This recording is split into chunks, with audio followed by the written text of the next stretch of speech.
All systems go. Clear for liftoff.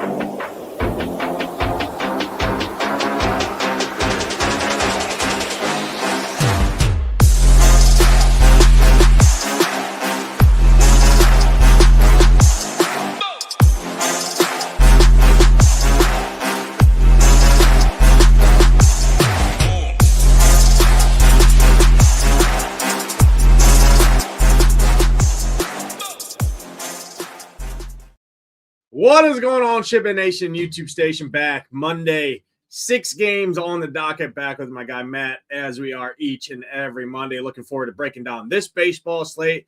We were talking pre-show. We are in position to have big weekends, both of us. Me yesterday, you on Saturday. Didn't come our way, but hey, all you can ask, put yourself in position, build good rosters, and hopefully find one or two or three, right? Get all the way home throughout the course of the season. That's the life of a tournament player. We love to see that. So I had a pretty good weekend in general in the MLB streets. Didn't really dabble much in PGA or anything like that, but we do have the PGA Championship this week. We got some big news coming over at Ship It Nation with the Nation turning 3. We are turning 3 on Friday, so lots more to come on this channel throughout the week. But Matt, I'll bring you in, man. I know you had some bad beats and overall had a profitable weekend in the baseball streets. That's all you can ask for. But looking forward to breaking down this 6-gamer with an early start time. Starts a full hour earlier than normal, so make sure you do lock in those lineups because that first game is going to be an important one. And then 20 minutes after that, the Yankees game does lock, which everybody wants to play 9 Yankees in their lineup. So we'll talk through that. But Matt, bring you in. Happy Monday. How we doing, brother? Yeah, man. Happy Monday to you too. I'm good. Always happy to be on here talking some ball with you. I feel like I've personally had much more success with the smaller type slates this year than the bigger ones, and I'm pretty sure I've narrowed down into why that is, but I'm still kind of letting the process play out. So excited we've got kind of a smaller slate tonight. Should be a fun one. Plenty of places to go for bats. Pitching options leave a little bit to be desired, but still some good arms up top. Yeah, should be a fun one here. 6 games on the docket. Like I said, does start a full hour earlier. Our guy Sean Sully was in here earlier. Post Stoner, Wins a Lot, Badlands, Go Collect, Philly Phantom, Gator Nation, Juice, My Lanes, Avery, and Scooter McGavin says Major Money. Yes, absolutely. Hit that like button, hit that subscribe button. Helps us out a ton. We do have a full allotment of shows coming right here on this channel to break down the PGA Championship this week with the major going on. And hey, don't forget about us ball heads right over here, right? The baseball junkies. We're still in those streets grinding all week long with massive contest on both sides. But obviously, you and I, Matt, are mainly DraftKings players, and you got lots of money to be made in the baseball streets there. So let's go ahead and pull our partner SaberSim here up on the screen. I did go ahead and do dry run, just kind of an average of a couple of different projection sources, just to kind of get an idea of the slate. It's 3 arms ahead of the rest. It's Weathers, Cantillo, Eovaldi. In terms of what the projections are saying, and in terms of 150 just top projected scores in SaberSim with the Yankees, Seattle, Dodgers. So outside of those 3 arms and those 3 offenses, I mean, you can pretty much do whatever you want. I can say there's probably 6 or 7. I didn't say that intentionally by any means there, but good arms, right, that you can play. And I think they're all going to be similar owned outside of maybe Weathers, Cantillo, Eovaldi slightly edging out the rest. But between those 3, Soroka, Gausman, Kirby, and Rasmussen, I think all of those arms are firmly and squarely in play here. All 7 of those guys, I think, should be in your player pool. And I don't think there's really any right, wrong, or in different ways, right, to kind of go about those 7. So let's just cover pitching as a whole. Obviously, with only 6 games here, Matt, you got Gausman all the way up at 9K up at the top. He's been decent. Ryan Weathers been really, really good for the Yankees. He's at 8.3, getting the scuffling O's in Camden Yards there, and should have run support. Obviously, everybody wants to go behind those Yankees with the matchup they have facing Brandon Young. Peter Lambert's been kind of smoke and mirrors to start the year, but he's looked pretty good. His pitch count's there. Not many people are going to play him. But really break down this pitching pool. Who do you see here? Who you like? Who you kind of under on what the field's at? And just give us the full rundown. Yeah, so the field looks pretty spread out, which is interesting on a 6-game slate. Like, depending on where you look, no one really projecting for over 35% ownership. So, just an interesting dynamic on this slate where offenses are going to be kind of spread out, but I think the Yankees and Dodgers get most of that ownership. For me, I think Gausman is my top arm. He's just the arm I feel best about. I don't love it. Like, Tampa's good. Really don't want to pick on them, but I trust Gausman in pretty much any matchup, and I'm not scared of Tampa, even if I don't like picking on them. Weathers looks good here. Righty power is the thing you don't really worry about in this ballpark. And, lefty going in here who's pitched well. I've been on Weathers. He looked good in the spring. I just like his stuff. So Weathers looks good to me. I think him and Gausman is probably where I'm leaning, although it's really close. Like Eovaldi was actually on him for both of those starts against the Yankees. So you'd think I'd be just going right back to him again tonight, and maybe I will. But that was kind of more of an ownership play, and for some reason he was just really good in both those spots and hasn't been great other than that. So I'm not exactly sure what to expect from Eovaldi here. This is definitely a slate where, and I mentioned this in the slate plan, where like leverage and ownership matters a lot. So the way it is right now, I think it's almost like pick of the litter and play who you want type preference type thing. But if I see that a couple of these guys are going to get a lot more ownership than some of the other guys, I'd much rather play the lower owned guys, because I think a lot of these guys project similarly. Lambert, I don't hate that call. He was someone I looked at hard. I do think that there's a lot of smoke and mirrors there, and he's shown some pretty decent reverse splits. So in this matchup, I see both sides of it. I see Lambert. I could also see stacking Seattle. I think this slate has a lot of that. I think Cantillo, an arm I like in general. He's been pretty good this year. Not amazing, not bad either. He gets a pretty good matchup against the Angels. Not the best hitting weather in Cleveland tonight. He's cheap at 7,500. A lot of these guys, to me, and I don't know if you agree, look good, but no one looks great. I don't know if there's anyone you feel like you just love in this spot, or if it's kind of similar to me. Yeah, no, I'm very similar to you. I do think if there was anyone to kind of steam up, and of the 7, I'll say, right, the 7 kind of main arms everybody wants to play projections wise, all the projections are very similar. Ownership's going to be anywhere from 20 to 40%, probably spread out amongst the 7. If there's 3 guys that are going to kind of slightly head out the other 4 in the group, it would be Cantillo. It would be Cantillo, Weathers, and Eovaldi, just when you factor in the price. So naturally, that's going to put me more interest on guys like Kevin Gausman, George Kirby. I like both of those two, and then Rasmussen as the direct pivot right down there off of Cantillo. But I say all that to say I'm gonna be playing probably all 7 of these guys. I'm playing 3 main teams and then some kind of 150 stuff and then 20 max. So I'm gonna have all 7 of these guys in the pool. I'm with you there. I like Gausman. I do like Weathers a ton. So he is kind of the main one that I do love. That is gonna probably steam or kind of steam up heading into lock. And then I am in on Cantillo. I am probably going to be playing both sides of this. We'll talk about the Angels bats when we get there with some stolen base upside and things like that. And actually, my main team, I landed on some Angels just because you can steal on Cantillo as well. So I really like the stolen base guys there for the Angels and kind of that wraparound. But we'll talk about that.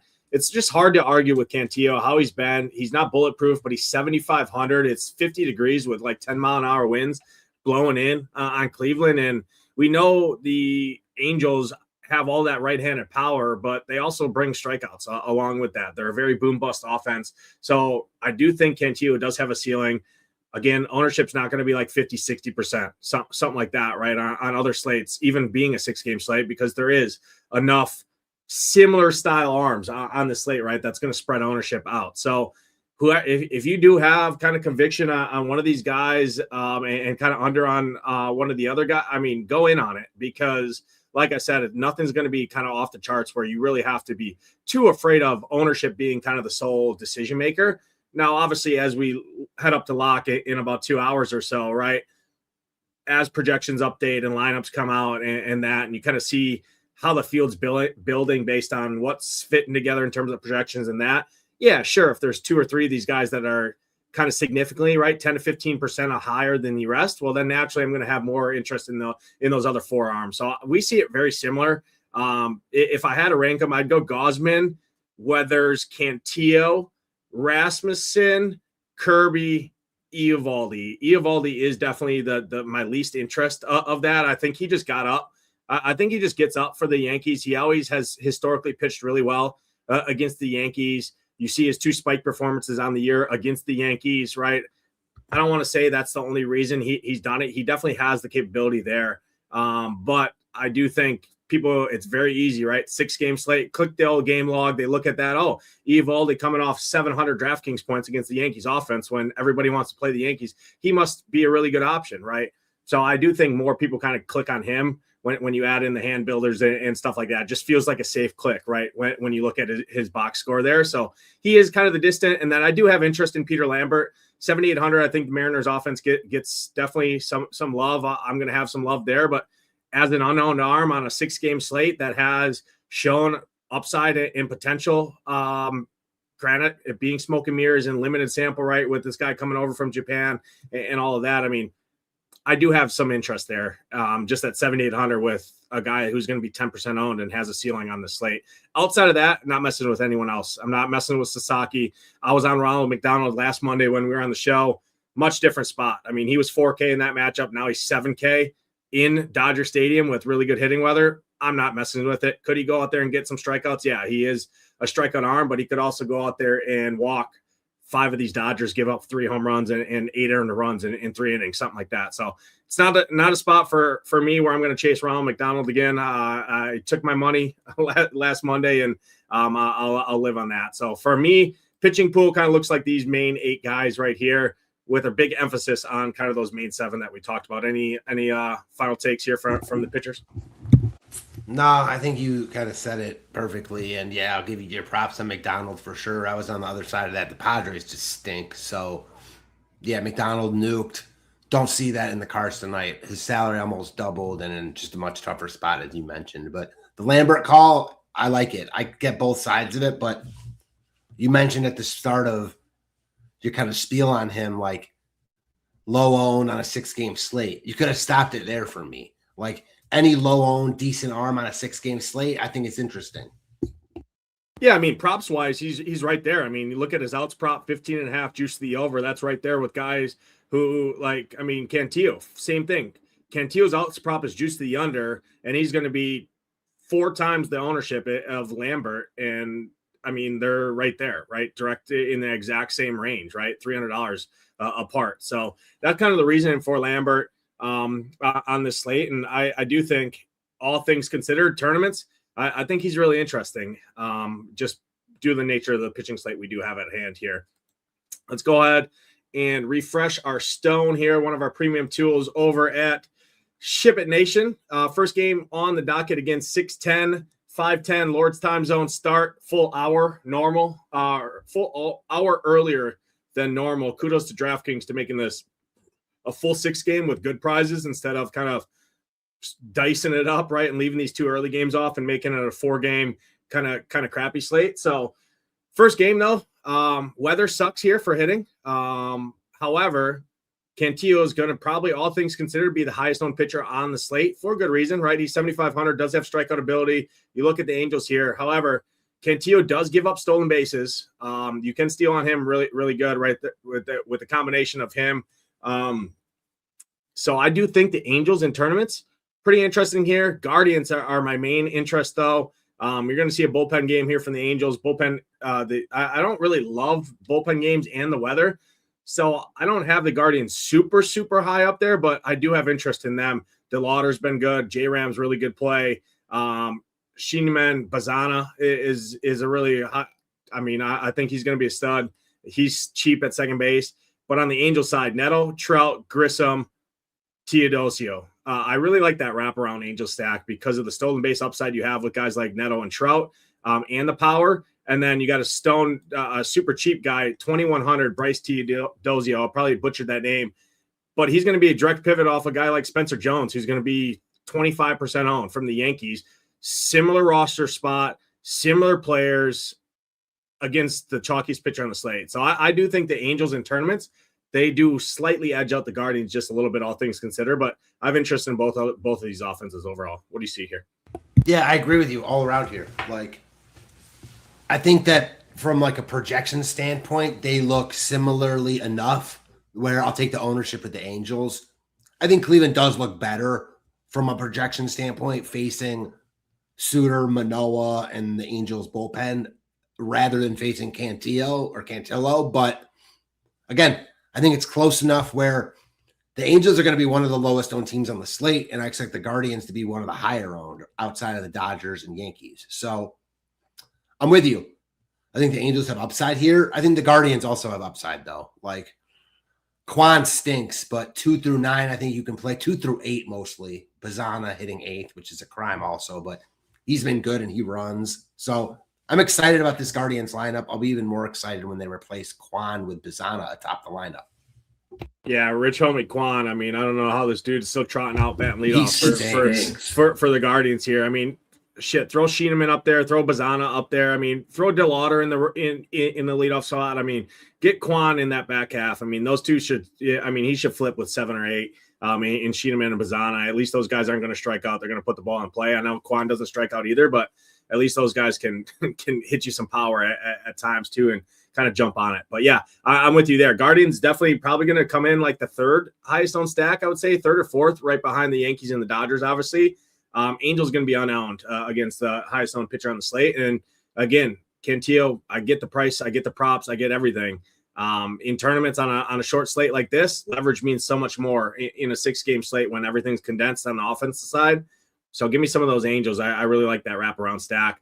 And even if they don't get there, right? I know the weather's not great in terms of home run upside in that, but you can run on Cantillo. Neto's got stolen bases. Trout's got stolen bases. And then Teodosio as a pivot off, probably one of the highest owned bats on the slate from the Yankees at $2,200, $100 cheaper. He's got stolen base upside too. All it takes is a walk. Steal second, you're looking at 7 DraftKings points. So I do like that.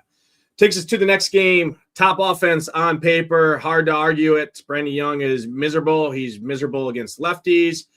Yankees got their ass kicked by my Brewers over the weekend. Mizorowski said, go back to the dugout, sit down. That was fun to watch. Walked him off the next 2 games, but much different spot. I mean, you're going to love the Yankees anytime they're on the slate against a right-handed pitcher all season long. No different here. Yeah, the park isn't great for offense-wise, but, I mean, the Yankees can hit it out of anywhere in general. And then you add in that Baltimore bullpen. It is a little scary, but, again, Brandon Young is just by far probably the most attackable pitcher on the slate. Very hard to argue against the Yankees as the top overall stack on the slate. 1 through 9, all great plays. Don't really love the Spencer Jones Schumann down there just because I think Spencer Jones is going to get played at a very, very big margin because 2,200 with this team total, a lefty against Brandon Young where you want the lefties, and it allows you to spend up at pitching, right? Because you do need to save somewhere when you're playing 6K, 6,500, 5,100, 4,500, 42 for those guys up top. So break down the Yankees here in the O's side of this game. Yeah, so I don't have much to add on the Yankees. Like, they look like the best stack on the board or right there with the Dodgers. Brandon Young, average at best. Not the best ballpark for hitting, but we don't have any like elite hitting spots tonight. So the Yankees look really good here, especially coming off like a series against Milwaukee where they faced much better pitching. I always like spots like this where now they're facing Brandon Young. They're going from like Mizorowski, Harrison, and I can't even remember who else pitched for them. Logan Henderson. Yeah. 3 like whatever, like 3 good, really good arms. And now they're facing Brandon Young. So yeah, there's that. They have upside always. There's a lot to like about the Yankees. I do think the Orioles have a role on this slate, though. Kind of like we talked to the Angels. And the only thing I'll say about Weathers, and again, I've been on Weathers. I like him. I'll probably use him tonight. I like his stuff. He missed his last start because he was sick. And pitchers are weird. Like, they're creatures of habit. He's off his routine. And we've seen him in the past get blown up. So Baltimore still has talent in this lineup. They'll also be really low owned, and they're facing a chalky pitcher. So Again, it's the $8 150 on DK tonight.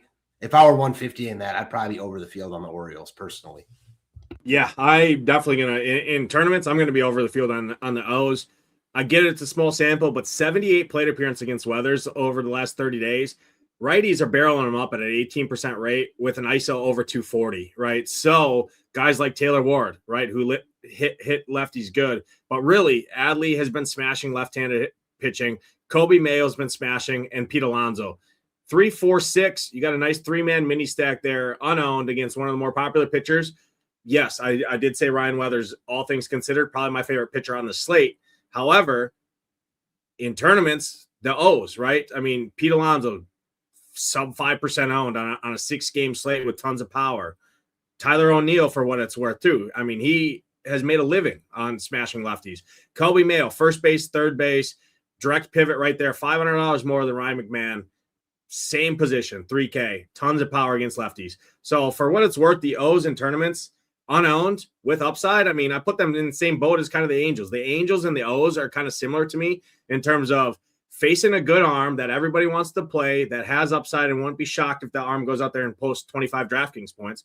But I also won't be shocked if the Angels get them and get to them, and then the O's as well get to the Yankees and get to Weathers there. So both of those teams interested in tournaments for sure. More mini stacks, but in the large field stuff, I'm not opposed to full stacking either one of those squads when you take into account the ownership and the probabilities that the field is giving them credit for. I think it's a pretty solid spot in general. And in a lineup like that, when you're attacking or throwing in O's, right? You look at Ryan Weathers, 8,300. Well, go back to the pitchers. Look who else is in that range. Well, maybe you go up to George Kirby or Eovaldi, or you drop down to Peter Lambert, right, for a little cheaper, or a Rasmussen at 7,700, right? So you're attacking the pitcher that everyone's playing in that range. You're playing the other arm that they don't have, and you have the bats that are knocking that pitcher down, right? It's just a good roster construction standpoint from building tournament lineups, right? That's stuff that I like to look at, and people don't talk about that enough in terms of roster construction and game theory,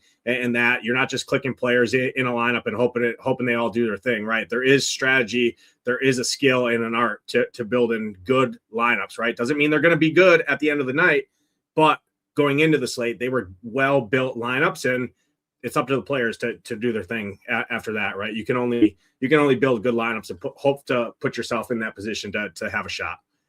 Next spot, Blue Jays, Rays, Drew Rasmussen, Kevin Gausman.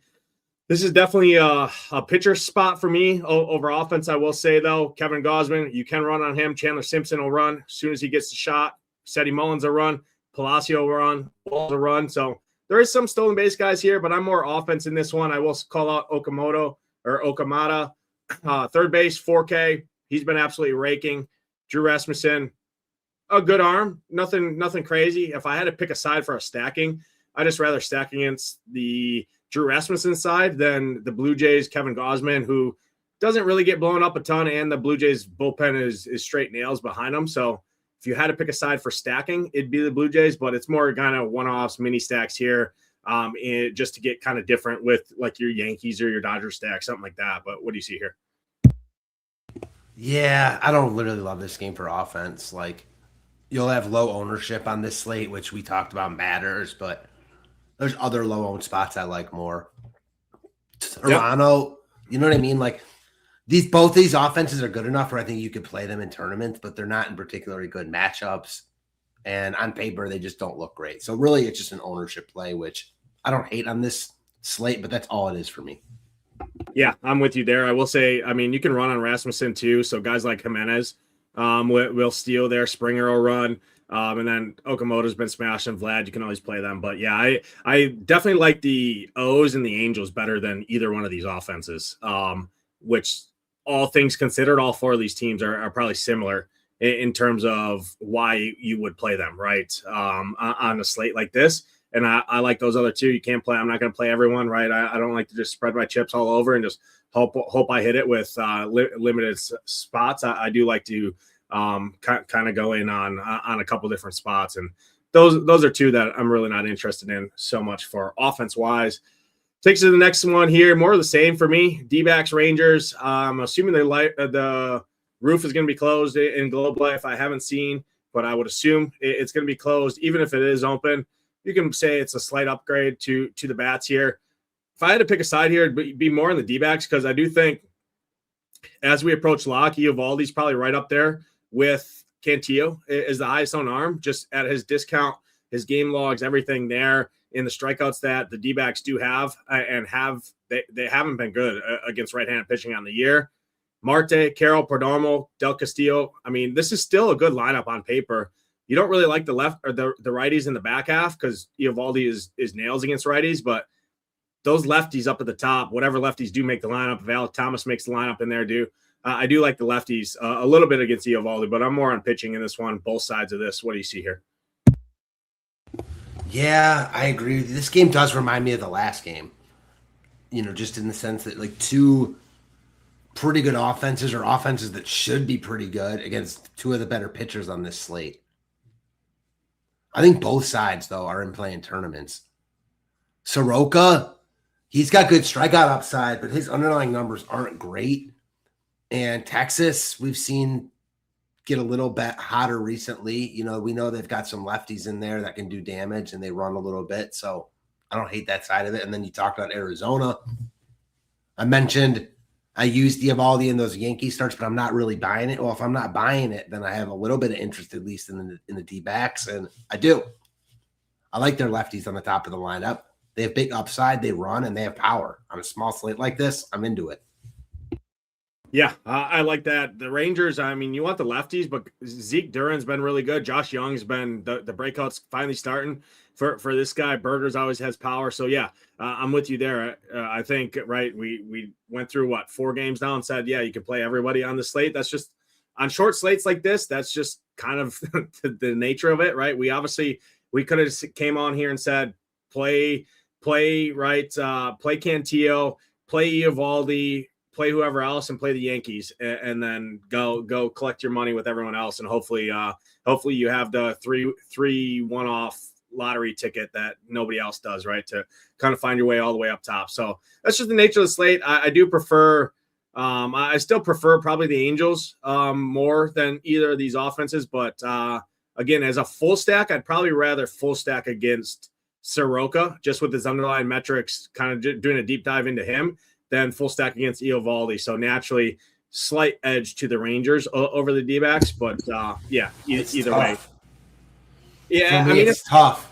It's very hard. It's because I'm with you. I'd rather stack against Soroka than Eovaldi, but I also personally like the D-backs lineup better than the Rangers. So it's almost a wash. So do I. But in cases like this, right, where I think both are very similar, I give more lean to the bullpen.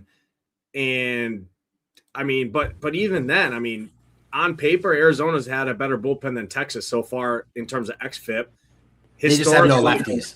Yeah, right. Long term, I mean, I don't think Arizona's going to be a good bullpen by any means, because they have no leverage left-handed arms in there. So any team like the Rangers, right, where they can throw at lefties, or like the Yankees, right, like the Rays, like the Guardians, right, whenever they face teams like that where they have no lefties to bring out of that pen, it does hurt it. So it's hard to get a read on this game in general. I wouldn't be shocked at the end of the night if you saw either one, a 5-stack for the Diamondbacks or the Rangers be on the winner, just because the pitchers are going to get played, the hitters aren't going to get played, and the Rangers been decent, and the D-backs still have a ton of upside. I talk about it all the time. That starting three with Marte, Carroll, Perdomo, I don't care who you are. That's a hard 3 hitters. I mean, to go through multiple times, let alone, I mean, start the game off like that, right? So I do think it's very interesting. I'd be shocked if this game wasn't kind of a deciding factor on this slate, just because I wouldn't be shocked if either pitcher kind of have a ceiling, but I wouldn't be shocked if either pitcher gets blown up and the offense is the one you need. That's going to be a fraction of the ownership of the Dodgers and the Yankees. Yeah, Arizona's been cold, but I just feel like it'd be so apropos for Eovaldi to dominate the Yankees in back-to-back starts and then give it up to Arizona. I just feel it. Yeah, it makes sense. I mean, that's the Eovaldi, right? Everyone's going to jump on him. He just mowed down the Yankees. He's got to mow down the Diamondbacks, who haven't been good against right-hand pitching, right? Obviously, that's how it comes. So yeah, interesting slate for sure. Interesting game for sure. That last one takes us to the next game here. 2 games left to talk about. We're going out to Houston. Peter Lambert on the mound, George Kirby, 2 arms that I had interest in. Lambert is more of kind of just our pitcher rankings like him. He's a leverage unowned arm on a 6-game slate with strikeout upside against a strikeout happy Mariners team on the road. That's the reason there. However, you can also counter argument there and say his underlying metrics aren't great. The Mariners outside of Seattle going to face Houston in the worst bullpen. One of the worst bullpens. I mean, they were the worst, but they kind of teeter around between the worst to third worst. But either way, they're not good. They're super injured.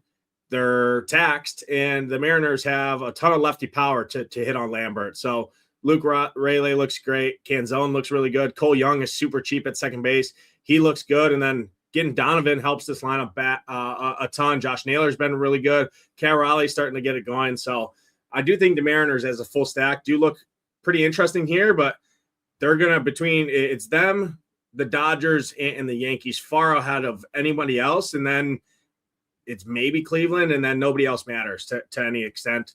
The Mariners are going to get very, very owned, and you're going to see a lot of 5-man Yankees with 2 or 3-man Mariners because the position fits, the salary fits, everything fits. Same thing with the Dodgers there. So that is the downgrade, but on paper, they do look like a really good stack here. Astros, I'm not super interested. Kirby outside of Seattle, not a great arm. Jordan looks really good. Zach Cole looks decent. It's just, I mean, any right-handed pitcher with a pulse against this Astros team has strikeout ability, right? So I'm not as interested in the Astros side of it as the Mariners would be, but what do you see here? Yeah, man, it's hard to get excited about Houston right now. Andrew Abbott just carved them up yesterday. Like, man, I respect Kirby enough, or even on the road, I probably won't get to Houston here. Seattle is interesting to me. I mentioned Lambert's reverse splits. I wish Seattle had some more righties here. I like Julio and Randy. I mean, the lefties obviously are still in play, but I feel like you could have gotten an ownership advantage if they had a couple more righties in here. So it is what it is. They'll get love. Cal Raleigh 0 for his last 32 and probably gets ownership. Like, I don't care that much about it, but man, like expensive, owned, and cold. Not a great combo. Just don't love that combo at all. Watch him go yard twice tonight. That's baseball. He's due, as a lot of people would say. So I get it. I mean, obviously coming off that monster year last year, but I don't know. Not sure what to do with Seattle yet. I think it makes sense to like them in tournaments. I don't know what their ownership will be. I don't think it'll be as high as the Yankees or Dodgers. Interesting to see, like, between the Guardians and the Mariners and the Giants, who we'll talk about next, who gets more love there. Seattle, we know they have upside, though. So, like, this is another one. I see both sides of it, Lambert and Seattle. I could see either side being on the winner tonight. Houston, not interested in. And then Kirby, I guess we didn't talk about him too much with pitchers, but he's in play also. Yeah, I definitely like Kirby tonight for sure. I do think, actually, I mean, projections wise would tell me with the dry run, Seattle's the second most popular team on the slate behind the Yankees, just because of when you factor in salaries. The Dodgers are close right there. I mean, it's kind of a 2B, a 2A, 2B behind the Yankees, right? It's the Yankees, then it's the Seattle and Dodgers, right? So Cleveland is a full, pretty big step behind Seattle, at least in terms of stack ownership overall. And I mean, you look at the numbers. I mean, 60 plate appearance against left-handed hitters on the year. Lambert's sitting at a 30% K rate, and he's going to face 7 lefties in this spot, right? And he's a ground ball guy.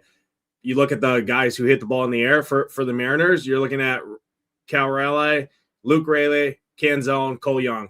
Those are the only 4 that have ground ball rates over anywhere near 30% or higher, or fly ball rates, excuse me. So ball's going to, I mean, that's the recipe for success for Lambert. So the more I kind of talk about it and looking at this ownership, the more interest I have in Peter Lambert. And it feels gross to say, but that's the slate we have. And I mean, I'm seeing Seattle getting pumped big time in projections and optimizers because look at their salaries. You always have the late inning, right, upside when you're facing the Astros because of how bad their bullpen is. But I do put the Mariners kind of a step below, definitely the Yankees. Definitely the Dodgers and some of those other lower owned teams that we have said. But I wouldn't shock anyone, right? I do think there's tons of upside for the Mariners here, and for a good reason, right? It's a park upgrade. They're bad bullpen, a starter who's kind of smoke and mirrors. I get it, but I just, like you said, right, wish there was more right-handers in that lineup to kind of go against what everybody wants to play, those lefties. Last game on the slate, Dodgers, Giants, best hitting weather on the slate. It's about 70 degrees here, wind blowing out. Roki Sasaki, miserable. I mean, this dude, he has talent. He just has no control. He's not been great. The Giants offense sucks. However, nobody's going to play. I mean, I don't want to say nobody because it's a 6-game slate, but the Giants are definitely going to be a full step behind teams like obviously the two big ones, right? The Dodgers, the Yankees, the Mariners for sure, the Guardians probably. I think the Giants are pretty interesting here. Full 9 at-bats, big park upgrade for them, good weather. Sasaki, I've stacked against this dude every time he's on the slate just because he can pitch himself right out of the game, right? There is a good bullpen behind him. Does downgrade him a little bit. Do think the Giants are in play, and then obviously the Dodgers are in play because you got another guy, Trevor McDonald, who historically is a double-digit percentage walk guy, and that doesn't go well with a patient offense like the Dodgers and all the power that they have. So Dodgers, all things considered, I do put the Dodgers ahead of the Yankees when you look at it, and I do think you're going to get a slight ownership discount from on the Dodgers compared to the Yankees, just because the Yankees do get that full extra 9th inning at bats. What do you see here? Yeah, so I'm with you on the Dodgers. I think they look really good here, especially with McDonald coming off that really good start. He had struggled in the minors. Now, that was the PCL, so take it with a grain of salt, but just a much rougher spot for McDonald. And I do think the Yankees are higher owned. First game, we probably won't have the Dodgers lineup before lock, which matters. So, yeah, I'm with you there. I also like the Giants. Only thing I'm not sure of, I don't know how low owned they are because I think they do get steam. They're so cheap. They've been a little bit better recently than they had been. And Sasaki just stinks. So I like the Giants here. I'm in on this lineup right now, and I'm also in on stacking against Sasaki. So I like San Fran quite a bit, and I like the Dodgers. I think you can late stack this game, play a bunch of pieces from it, play it kind of however you want, but I'm not interested in the pitching. Yeah, I do think – I know the Giants are super cheap. Projections drive ownership in baseball so much, and they're the 4th team that are hitting, but it's so far behind the Mariners and the Mariners salaries, right? The people that the guys from the Seattle that people want to play, the salaries aren't there, right? They're not in existence. So I don't really think that makes the Giants kind of get super more popular leading up to lock, right? Because the Guardians, you also have the Guardians there, right? So it's going to be kind of a contest between the Guardians and Giants. Is kind of that 4th team that everybody wants to play. So I'm really not worried about ownership at all with the Giants. I mean, yeah, sure, they might tick up a little bit, but people are kind of selling this team, right? Everyone's streamlining pitchers against the Giants, especially when they're at home, right? For good reason, obviously, but a big park upgrade here against Sasaki, who I'm not a believer in, and I'll take a chance here. I mean, that price point on Devers is just criminal. 3,900 for the talent he has. I'll take that. I mean, Ramos is super cheap. Like Drew Gilbert, lefty there. I mean, he's got power. I do think, yeah, I like the Giants here for sure. That's all 6 games. Matt, favorite pitching combination, your top 3 stacks, and then home run call for the people. All right, I'll say my favorite pitching combination as of right now is going to be, we'll say, ooh, man, it's tough. We'll say Gaussman and Weathers, even though I like that Baltimore stacking tournaments. My favorite stacks are going to be, we'll go the Dodgers. We'll go Dodgers. I don't love that Mariners lineup in this spot. So we'll go Dodgers, Yankees, and then I'll go with the Giants as my 3rd. And then home run call, we're going to go with the top of that Arizona lineup. We're going to go to Ketel Marte, who I feel like always has hit good pitching well, and I like him in this spot. So give me some Ketel Marte going yard here. I like that. I'll go Ryan Weathers, and then I'll throw in, just because I talked about it more on the show, I'll throw in Peter Lambert. It's going to be gross. I knew you were going to go there. Yeah, I know I could have gave any of the other kind of six quote unquote safer guys, but we're playing tournaments. We're trying to win all the money. I think Peter Lambert has upside to do it on a slate when everybody wants to play the other side of it in terms of bats. So I'll take a shot there. I do think that's interesting. For me, offense, Dodgers number 1, Yankees number 2, and then I'll put the Angels and the Orioles and Giants is kind of the next 3 teams I'm looking at there overall in tournaments. And then my home run call, I'm going to all the way up the board. Mike Trout. Feels like a cop-out. However, Mike Trout's going to be 5% owned on a 6-game slate where he mashes lefties. I know the weather's not good there, but it's still Mike Trout hitting baseballs. He's locked in at the plate right there. If he doesn't hit a home run, he maybe gets you a stolen base and gets there the poor man's home run, right? So I'm going to go Mike Trout all the way up at the board. That's going to do it. Appreciate everyone tuning in. Hit that like button. Hit that subscribe button. Helps us out a ton. Stay tuned right here on this channel. There's more news to come with announcements. As Shipping Nation, we turned 3 on Friday, 3-year anniversary there. So we got specials coming out for that. We got other announcements with some events coming up later on in the year. And then obviously we got the major going on this week for the PGA Championship there. So we'll have you covered with all of that. If you want access, click Join the Nation here. Best rate in the industry, cheapest all-in rate. No better place than now. For Matt, I'm Nades. Good luck tonight in those contests. We hope to see those Ship Nation logos at the top. We're out here. Peace.